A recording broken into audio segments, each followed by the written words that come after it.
Good morning મિત્રો. ધોરણ 10 વિષય ગણિતમાં આજે આપણે શરૂઆત કરીએ. પ્રથમ પ્રકરણ વાસ્તવિક સંખ્યાઓથી. સંખ્યાઓ વિશે તમે આગળ ઘણું બધું ભણી ગયા છો.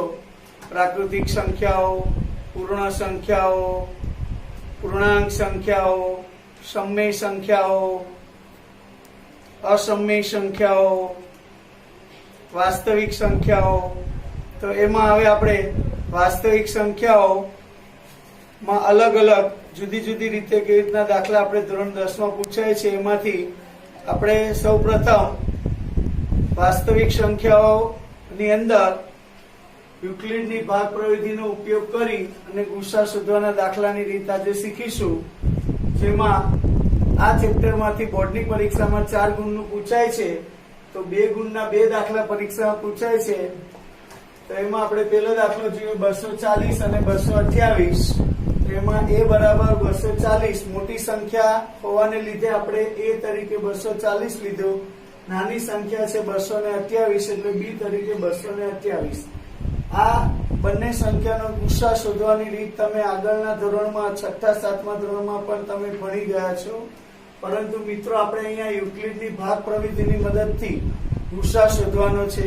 યુક્લિડની ભાગ પ્રવિધિની મદદથી ગુસા શોધવાનો હોય તો યુક્લિડનું ભાગાકારનું પૂર્વ પ્રમેય આપણને યાદ હોવું જોઈએ.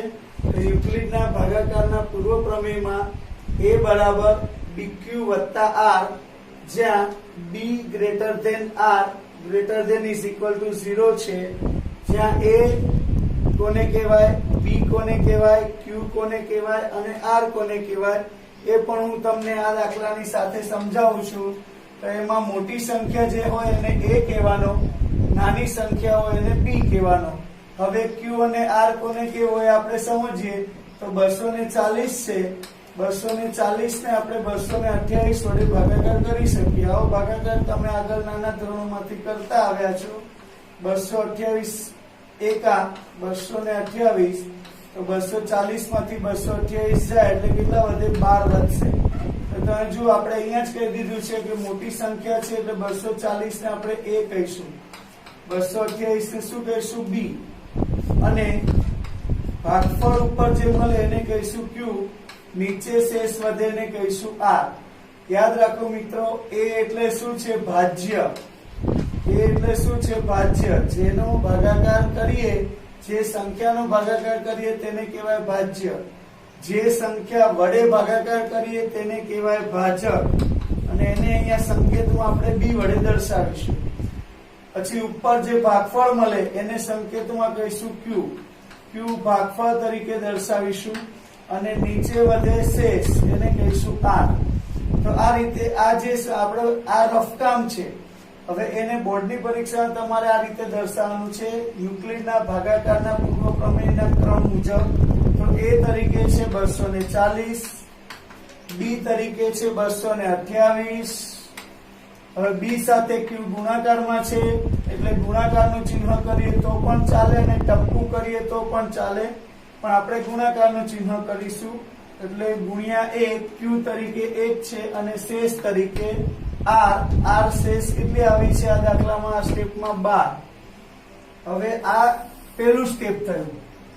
હવે બીજું સ્ટેપ કરવા માટે આ 228 છે b છે એને શેષ r વડે ભાગવાના, એટલે કે b ને r વડે ભાગવાના. તો અહીંયા છે 228, એને આપણે 12 વડે ભાગાકાર કરીશું. તો 12 એકા 12, 0 1 વધે, 8 ઉતારો 108 એટલે 12 9 108, શેષ 0 આવી ગઈ. તો મિત્રો આ ભાગાકારની ક્રિયા આપણે ક્યાં સુધી કરવી પડે? તો જ્યાં સુધી શેષ શૂન્ય ન આવે ત્યાં સુધી આપણે ભાગાકારની આ ક્રિયા કરવી પડે. આપણે આ દાખલો એવો સરસ પસંદ કર્યો છે કે જેની અંદર બીજા જ સ્ટેપમાં શૂન્ય આવી ગયું. એટલે તમે જુઓ, જ્યારે શેષ શૂન્ય આવે ત્યારે જે b હોય અહીંયા a તરીકે 228 છે, 12 છે, b છે, ભાગફળ 19 આવ્યું એ q અને શેષ 0 આવી એને કહીશું r. એટલે આ સ્ટેપને પણ આપણે ધોરણ 10 માં જે રીતે રજૂ કરવાનું છે મુજબ લખીએ તો 228 બરાબર 12 ગુણ્યા 19 અને વત્તા શેષ તરીકે કેટલા આયા 0।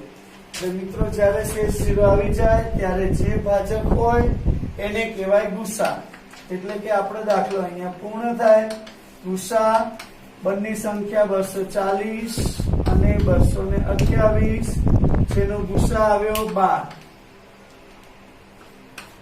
હવે જો આપણે બીજો એક દાખલો ગણીશું 455 અને 42। તો 455 અને 42 તો મિત્રો આમાં રફ કામ કર્યા વગર આ દાખલો ગણવો અઘરી વસ્તુ લાગે એટલે આપણે રફ કામ કરીશું। પરીક્ષામાં રફ કામનો વિભાગ છે એ આપણે રફ પેજ ઉપર કરીએ છીએ, પણ અહીંયા હું તમને દાખલાની સાથે જ બતાવી રહ્યો છું। એટલે 455 ને 42 વડે ભાગીએ। પહેલા આપણે બધું રફ કામ જ કરીશું આ દાખલામાં, હવે એટલે સ્પીડ થાય। 42 એકા 42, 3 વધે 35। તમે જુઓ આ એક સ્ટેપ માટે। હવે બીજું સ્ટેપ આગળ વિચારીએ। 42 ને 35 વડે ભાગો તો 35 એકા 35 કેટલા વધશે? 7 વધશે। હવે 35 ને 7 વડે ભાગો એટલે 7 પંચા 35, શેષ આવી ગઈ 0। હવે મિત્રો તમને ખ્યાલ આવી ગયો છે એ કોને કહેવાય, બી કોને કહેવાય, ક્યુ કોને કહેવાય અને આર કોને કહેવાય।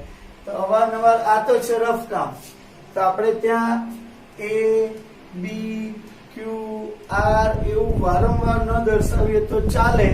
પછી તો આપણે સીધું સ્ટેપ જ લખવાનું કે એ બરાબર બીક્યુ વત્તા આર, જ્યાં એ બરાબર બીક્યુ વત્તા આર, જ્યાં B greater than R greater than is equal to 0। હવે આ મુજબ આપણે લખીશું તો આ દાખલામાં એ કેટલા છે? 455। એ આપણે પેલું સ્ટેપ લખીએ છીએ તો બી તરીકે છે 42 ગુણ્યા ક્યુ તરીકે 1 વત્તા શેષ આર તરીકે કેટલા છે? 35। પછી બીજું સ્ટેપ તો અહીંયા હવે એ તરીકે બીજા સ્ટેપમાં છે 42, ક્યુ તરીકે 35, બી તરીકે 35, ક્યુ તરીકે 1 અને શેષ આવશે 7। એ રીતે ત્રીજું સ્ટેપ લખીએ તો 35 એ છે અને 7 બી ગુણ્યા ક્યુ તરીકે 5 અને શેષ 0। એટલે મિત્રો જ્યારે શેષ 0 આવે ત્યારે જે બી હોય એને કહેવાય ગુસા। એટલે આપણે અહીંયા લખીશું ગુસા 455 અને 42 એનો ગુસા કેટલો આવ્યો? 7। એટલે આ રીતે તમે જોઈ શકો છો આપણે યુક્લિડની ભાગવિધિને બે દાખલા આજે જોયા, અને અહીંયા બે દાખલા આપણે એવા જોયા છે કે પહેલા દાખલામાં 2 સ્ટેપમાં દાખલો પતી ગયો, બીજો દાખલો હતો એમાં 3 સ્ટેપમાં પત્યો। મિત્રો આવી રીતે આ રીતની અંદર 5, 6, 7, 8, 9 સ્ટેપના પણ દાખલા આવી શકે, પણ એક વખત રીત જો આવડી જાય છે તો આવા 9 સ્ટેપના દાખલા પણ આપણને અઘરા લાગતા નથી। તો મિત્રો આ બંને દાખલા તમે નોટબુકની અંદર નોંધી લેશો। પછી આપણે એવો પણ એક દાખલો જોઈએ કે જેમાં 6 થી 7 સ્ટેપ આવતા હોય એવો એક દાખલો આપણે ગણીએ। યુક્લિડની ભાગ પ્રવિધિની રીતે ગુસા શોધવાનો હવે આપણે ત્રીજો એક દાખલો જોઈએ। 1260 અને 7344, જેમાં આપણે જોઈ શકીએ છીએ કે 7344 મોટા છે, 1260 નાની સંખ્યા છે। તો 7344 ને 1260 વડે આપણે ભાગાકાર કરીએ। 7344 ભાગ્યા 1260, તો 1260 ને 7344 થી વધેલી એવી રીતે વિચારીએ તો 12 પંચા 60, 12 72, 6 વિચારો પેલા 1260 ગુણ્યા 6 કરો, 0 ગુણ્યા 6, 4 6 36 વધી 3, 6 દુ 12 ને 3 15 વધી 1 6 1 6 1 7, તો વધી જાય છે મિત્રો। વધી જાય છે એટલે આપણે 6 વડે ચલાવીશું અને 5 વડે ચલાવીશું, એટલે કે 5 ગુણ્યા 0 તો 0, 5 6 30 ની 0 વધી 3, 5 દુ 10 ને 3 13 વધી 1, 5 1 5 ને 1 6, આની બાદબાકી કરીએ 4 4 0 ને 1। મિત્રો હવે આનું બીજું સ્ટેપ જોઈએ। આને આપણે આ સ્વરૂપે લખી શકાય યુક્લિડના ભાગ વિધિ સ્વરૂપમાં રફ કામ છે, આપણે એને ફેર લખીએ તો 7344 બરાબર 1260 ગુણ્યા 5 પ્લસ શેષ છે 1044.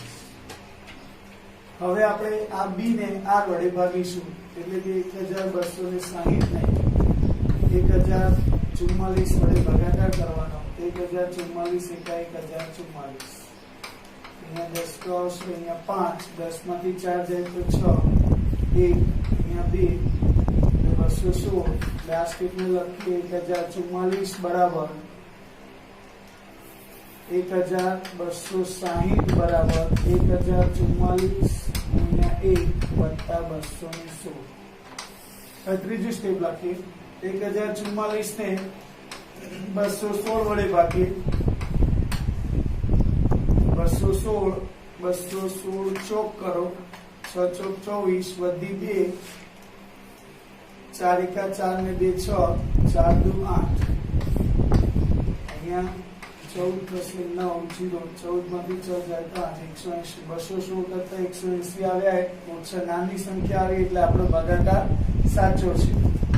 એટલે 1044 બરાબર 216 ગુણ્યા 4 વત્તા 180. મિત્રો આ રીતે જ્યાં સુધી શેષ શૂન્ય ન આવે ત્યાં સુધી આપણે ભાગાકાર કરીશું. 216 ને 180 વડે ભાગાકાર કરો.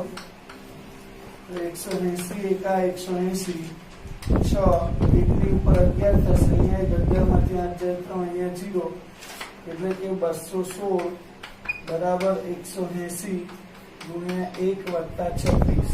હવે 180 ને 36 વડે ભાગીશું. 180 ભાગ્યા 36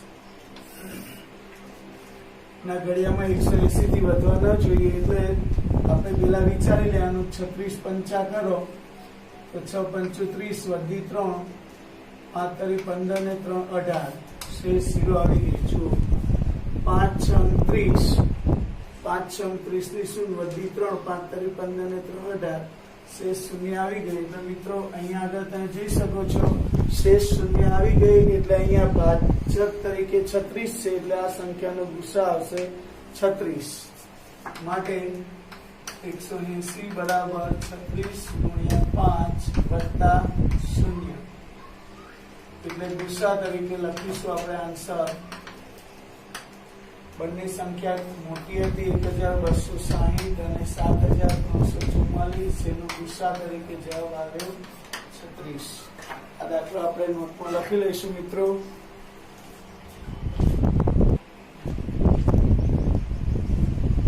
મિત્રો આજે આપણે યુક્લિડની ભાગ પ્રવિધિની રીતે ગુસા શોધવાની રીત જોઈ.